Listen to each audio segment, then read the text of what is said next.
Hello my dear students, आज मैं आप सबके लिए लेकर आया हूँ 100 मार्क्स इंग्लिश का एक महत्वपूर्ण chapter a pinch of snuff. ये चैप्टर आपके एग्ज़ाम के दृष्टिकोण से काफ़ी इम्पोर्टेंट है। अ पिंच ऑफ सनफ का मैं आज बहुत ही इम्पोर्टेंट से 20 ऑब्जेक्टिव्स लेके आया हूँ। ये हमारा ऑब्जेक्टिव सीरीज़ का इस चैप्टर का पार्ट 1 होगा। बहुत जल्द इस चैप्टर के पार्ट 2 ऑब्जेक्टिव को अपलोड कर दिया जाएगा। आइए हम सब समय को ना गंवाते हुए आगे बढ़ते हैं। अ पिंच ऑफ सनफ का मतलब होता है नस्वार की एक चुटकी, और ये चैप्टर काफ़ी इम्पोर्टेंट्स है आपके एग्ज़ाम के दृष्टिकोण से। तो शुरू करते हैं। पहला सवाल, हमारा पहला सवाल है who is coming to Delhi to see some minister. Who is coming to Delhi to see some minister, मतलब दिल्ली कौन आए थे कुछ मंत्रियों से मिलने के लिए। यहाँ पे सी का मतलब होता है मिलना। तो मैं बता दूं आपको, जैसा कि मैंने पिक के सहारे आपको समझाने का प्रयास किया है, जो दिल्ली आए थे वह नानू काका आए थे Delhi. Option C is a right, यानी आपका आंसर हो जाएगा। हु की जगह में आप बोल देंगे Nanu Kaka is coming to Delhi to see some ministers, मतलब नानू काका दिल्ली आ रहे हैं कुछ मंत्रियों से मिलने के लिए। तो ऑप्शन एक, सवाल नंबर 1 का जो सही आंसर है आपका ऑप्शन नंबर सी हो जाएगा। Nanu Kaka is coming to Delhi to see some ministers. Okay, बढ़ते हैं सवाल नंबर 2 की तरफ। दूसरा हमारा सवाल है इन विच सीजन डिड नानू काका विजिट दिल्ली, मैंने जिस टाइम नानू काका दिल्ली आए थे तो वो कौन सा सीजन था, वो कौन सा मौसम था जिसमें नानू काका दिल्ली आए थे विजिट करने के लिए, घूमने के लिए। तो क्वेश्चन आपका मैं फिर से पढ़ दूँ, इन विच सीज़न, किस सीज़न में डिड नानू काका विजिट दिल्ली, मतलब नानू काका किस सीज़न में दिल्ली आए थे विजिट करने के लिए। तो मैं बता दूँ गाइस, नानू काका जो आए थे वह सीज़न था समर, गर्मी का सीज़न था। यानी कि इन समर सीज़न डिड नानू काका विजिट दिल्ली, मतलब समर सीजन में नानू काका जो है दिल्ली विजिट करने आए थे।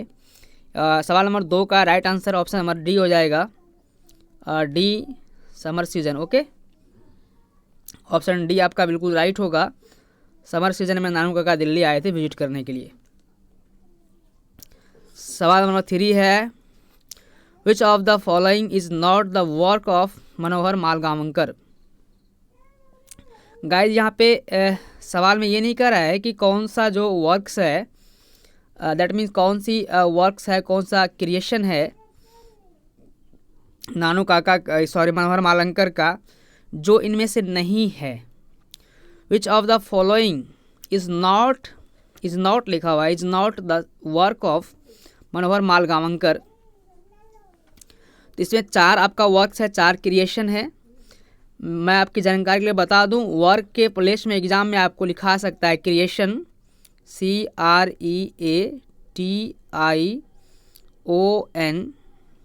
वर्क के प्लेस में आपको क्रिएशन लिखा आ सकता है। क्रिएशन मीन्स भी होता है रचना, और वर्क में यहाँ रचना होता है, यहाँ वर्क मतलब काम, वही रचना। तो आपका क्वेश्चन है विच ऑफ द फॉलोइंग, निम्नलिखित में से is not the work of Manohar Malgaonkar. A pinch of snuff का जो राइटर है मनोहर मालगांवकर, उनका ये चारों जो आपके सामने जो ऑप्शन है ABCD, इन चारों ऑप्शन में से कौन सी वर्क, दैट मीन्स कौन सी रचना जो है वो मनोहर मालगांवकर का नहीं है। गाइस मैं बता दूं आपको, इनमें से जो है ऐसे द प्रिंसेस जो है ये रचना है मनोहर मालगांवकर का। बॉम्बे बीवायर ये भी है, डिस्टेंट ड्रम ये भी है। ऑप्शन नंबर जो बी है आपका, बी, ऑप्शन बी आपका राइट है, two lives and a word, ये रचना मनोहर मालगांवकर की नहीं है। ये रचना है मुल्क राज आनंद का। तो सवाल नंबर 3 का सही जवाब हो जाएगा option B, two leaves and a bird is not the work of Manohar Malgaonkar. ये जो रचना है two leaves and a bird, ये रचना मनोहर मालगांवकर का नहीं है। ये किताब को लिखा है मुल्क राज आनंद ने। मैंने इनको पिक्चर के सहारे आपको समझाने का प्रयास किया है। आप पिक में देख रहे हैं कि two leaves and a bird, ये रचना, इस किताब को लिखने वाला जो इंसान है, जो राइटर है, वो है मुल्क राज आनंद। ओके, सवाल नंबर 4 हमारा है, a pinch of snuff is a dot dot story. A pinch of snuff जो है वो कैसी कहानी है? मैंने कहा कि स्टोरी का कई प्रकार होता है, ड्रामा होता है, स्पीच होता है, ट्रैवलॉग होता है। तो अ पिंच ऑफ सनफ जो है ये कैसी स्टोरी है, ये कैसी कहानी है? अ पिंच ऑफ सनफ जो है ये आपका मेरे ख्याल से ये आपका जो है ऑप्शन सी बिल्कुल राइट है, कॉमिक एंड एडवेंचरस। मतलब कॉमिक तो है, हंसाने वाला तो है, लेकिन एडवेंचरस भी है, जोखिम से भरा हुआ है। 4 नंबर सवाल का राइट आंसर हो जाएगा सी, कॉमिक एंड एडवेंचरस। मतलब कॉमिक के साथ साथ ये स्टोरी आपका फुल ऑफ एडवेंचर है, जोखिम से भरा हुआ है। तो आपका राइट आंसर हो जाएगा comic and adventurous, option C is right. मैं फिर पढ़ दूँ, a pinch of snuff is a dot story. तो a pinch of snuff is a comic and adventurous story. Okay, सवाल नंबर 5 हमारा है, the writer of a pinch of snuff was an dot dot on probation. मतलब जो writer है a pinch of snuff के जो writer हैं, अ pinch of snuff के जो राइटर हैं जिसका नाम मनोहर मालगांवकर है, ये जो है एक क्या थे, dot dot on probation. Guys probation कहते हैं जब कोई किसी को किसी क्षेत्र में जॉब मिलता है, जॉब के समय में जब वो ट्रेनिंग पीरियड में होता है उसे हम प्रोबेशन कहते हैं। दो राइटर थे अ पिंच ऑफ सनफ के जो राइटर है मनोहर मालगांवकर। तो यहाँ पे क्वेश्चन है कि the writer of a pinch of snuff was dot dot on probation. तो ये मतलब किस चीज़ में, ये किसके ट्रेनिंग में थे, इसका ट्रेनिंग क्या था, अर्थात ये किस पद में थे? तो ये गाइज मैंने पिक्चर में लिख दिया है अंडर सेक्रेटरी, ये उप सचिव के पद में थे और प्रोबेशन में थे, ट्रेनिंग पीरियड में थे। तो सवाल नंबर 5 का आपका राइट आंसर हो जाएगा सी, अंडर सेक्रेटरी। ओके, सवाल नंबर 6 हमारा है, who has been very loyal towards her side of the family. Who has been very loyal मतलब कौन बहुत ज़्यादा लॉयल थी, वफादार थी, towards her side of the family. मतलब जो उनका अपना पहले का जो घर था, अपना जो बाप का, अपना भाई का जो घर था, तो अपने बाप और भाई के घर के प्रति, अपने बाप और भाई के घर के तरफ कौन ज़्यादा जो है वो लॉयल था, वफादार था? तो गाइज इसका आंसर हो जाएगा 6 नंबर का option B, mother. Okay, option B mother.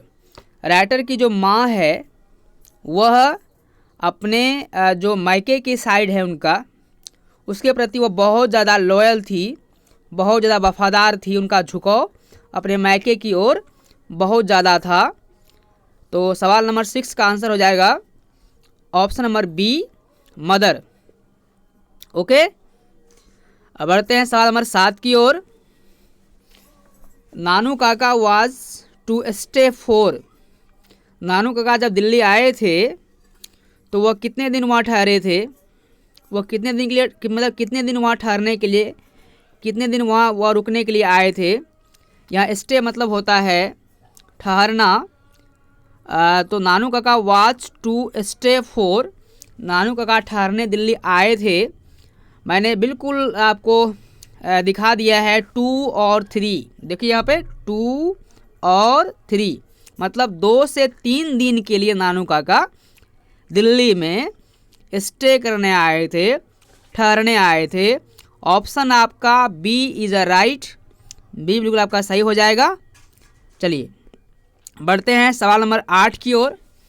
हमारा 8वां सवाल है dot dot informed the under secretary about Nanu Kaka's visit. मतलब अंडर सेक्रेटरी को, यानी कि जो राइटर साहब है वही अंडर सेक्रेटरी रोल किया यहाँ पे, वही एक उप सचिव के रूप में है जो कि प्रोबेशन में है, ट्रेनिंग में है। तो राइटर साहब को यानी कि मनोहर मालंकर को ही कहा गया अंडर सेक्रेटरी। तो under secretary co dot dot informed the under secretary, मतलब जो राइटर साहब हैं जिसको अंडर सेक्रेटरी कहा गया है, तो अंडर सेक्रेटरी को यहाँ पे किसने इन्फॉर्म्ड किया, सूचना दिया कि भाई नानू काका विजिट, नानू काका घूमने आ रहे हैं, नानू काका दिल्ली आ रहे हैं। ये सूचना अंडर सेक्रेटरी को राइटर साहब को किसने दिया। ओके, तो आपका 8 नंबर का सवाल का आंसर हो जाएगा माँ। राइटर की माँ ने यानी कि मनोहर मालगांवकर की माँ ने इन्फॉर्म्ड किया, क्या इन्फॉर्म्ड किया, द अंडर सेक्रेटरी को, अपने बेटे को यानी कि मनोहर मालगांवकर को, कि नानू काका इनके जो भाई हैं, राइटर के मामा हैं नानू काका, वो दिल्ली घूमने आने वाले हैं। उनकी माँ ने उनको इन्फॉर्म किया था। ऑप्शन सी इज करेक्ट, बिल्कुल सही हो जाएगा। ओके, सवाल नंबर 9 हमारा है Nanu Kaka was the narrator's dot dot dot. Guys ये क्वेश्चन आपके 2018 में पूछा गया है, मैंने लिख दिया आस्क्ड इन 2018। ये क्वेश्चन 2018 में पूछा चले जा चुका है। Nanu Kaka was the narrator's dot dot. यहाँ पे नरेटर का मतलब हुआ कि जो अ पिंच ऑफ सनफ का स्टोरी के जो नरेटर हैं, जो कथावाचक हैं, इस कहानी के जो नरेटर हैं वो खुद लेखक साहब हैं, दैट मीन्स मनोहर मालगांवकर हैं। तो नानू काका जो थे नरेटर्स के मतलब मनोहर मालगांवकर के कौन थे। तो गाइस नानू काका जो थे वह मनोहर मालगांवकर के मैटरनल अंकल थे, यानी कि मामा थे। मैटरनल अंकल मतलब मामा, मैटरनल अंकल मतलब मामा। नानू काका नरेटर्स के यानी लेखक के, कथावाचक के, जिस कहानी के कथावाचक हैं अ पिंच ऑफ सनफ के, उनके मैटरनल अंकल थे, दैट मीन्स मामा थे। Option A is the correct. Okay,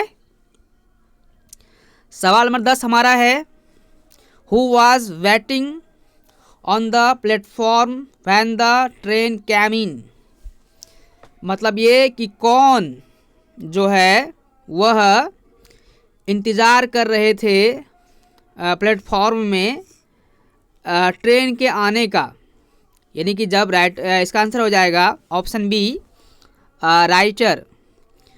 option B is correct, मतलब जब नानू काका के आने की सूचना नरेटर के मतलब लेखक के माँ ने लेखक साहब को दिया, राइटर को दिया, दैट मीन्स मनोहर मालगांवकर को दिया। तो मनोहर मालगांवकर जो है वो प्लेटफॉर्म पहुंच चुके थे और वहां पर ट्रेन के आने का वेट कर रहे थे, इंतज़ार कर रहे थे। और इसी साहब का क्वेश्चन बना है कि who was waiting on the platform, कौन प्लेटफॉर्म पर इंतज़ार कर रहे थे when the train came in, train के आने का। ऑप्शन आपका बी बिल्कुल सही हो जाएगा। Okay guys, option B is right, writer साहब वेटिंग कर रहे थे। बढ़ते हैं सवाल नंबर 11 की ओर। Dot dot is the main character of a pinch of snuff. ये क्वेश्चन बहुत इंपॉर्टेंट है गाइज। अगर मैं कहूँ तो आपके 2021 के एग्जाम के दृष्टिकोण से क्वेश्चन काफ़ी भी आई है। यहाँ पे क्वेश्चन कह रहा है dot dot is the main character of a pinch of snuff. आपका जो स्टोरी है अ पिंच ऑफ सनफ, इस स्टोरी के मेन कैरेक्टर, मुख्य किरदार कौन है। नानू काका है। इसका फिगर देख लो, नानू काका ये फिगर है आपका, मैंने पिक डाल दिया नानू काका का।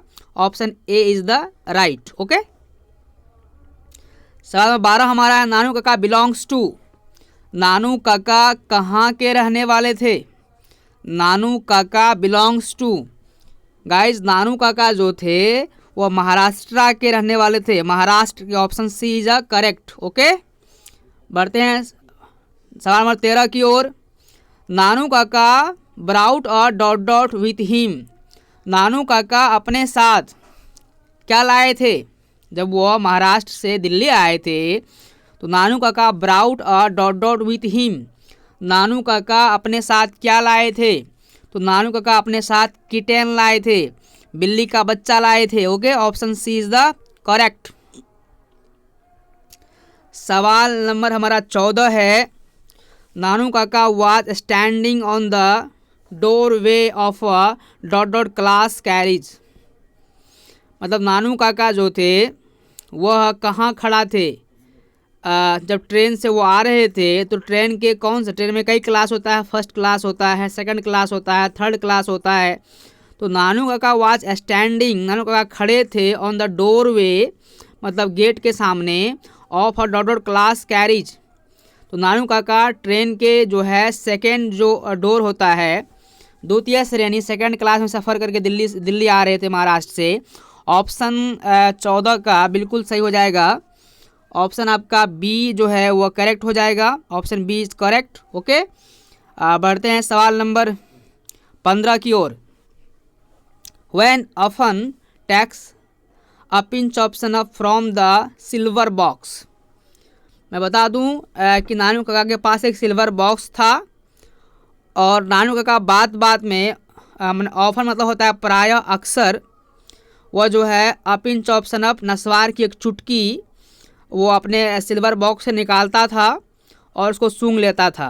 तो क्वेश्चन आपका कहता है कि हु ऑफन, कौन अक्सर, टैक्स लेते हैं, अ पिंच ऑप्शन अप, नस्वार की एक चुटकी, from the silver box, silver box से। तो आप फिगर से पहचान लेंगे नानू काका ऐसा करते थे। Option B is the right. Okay, सवाल नंबर 15, हु वाज रतिराम। सवाल नंबर 16, हु वाज रतिराम, रतिराम कौन था? गाइज रतिराम जो था वह सोहनलाल का बेटा था। नंबर 16 का आंसर हो जाएगा option A is correct. Sohanlal कौन था? सोहनलाल वेलफेयर मिनिस्टर था और सोहनलाल का ये बेटा है Ratiram. Okay, number 17, Sohanlal Ratiram is dot dot in Delhi. Sohanlal जो था, सोहनलाल रतिराम जो था दिल्ली में क्या था? तो सोहनलाल रतिराम दिल्ली में पार्टी बॉस था। आई मीन दैट नंबर 17 का जो राइट आंसर हो जाएगा। क्वेश्चन आपका है Sohanlal Ratiram is dot dot in Delhi. तो सोहनलाल रतिराम दिल्ली में क्या था? पार्टी बॉस था। I mean that correct answer your number 16 question are option C party boss. Okay, option C is the right. Number 18, Nanu Kaka often used to wear a dot dot coat. Nanu Kaka प्रायः कैसा coat पहना करते थे?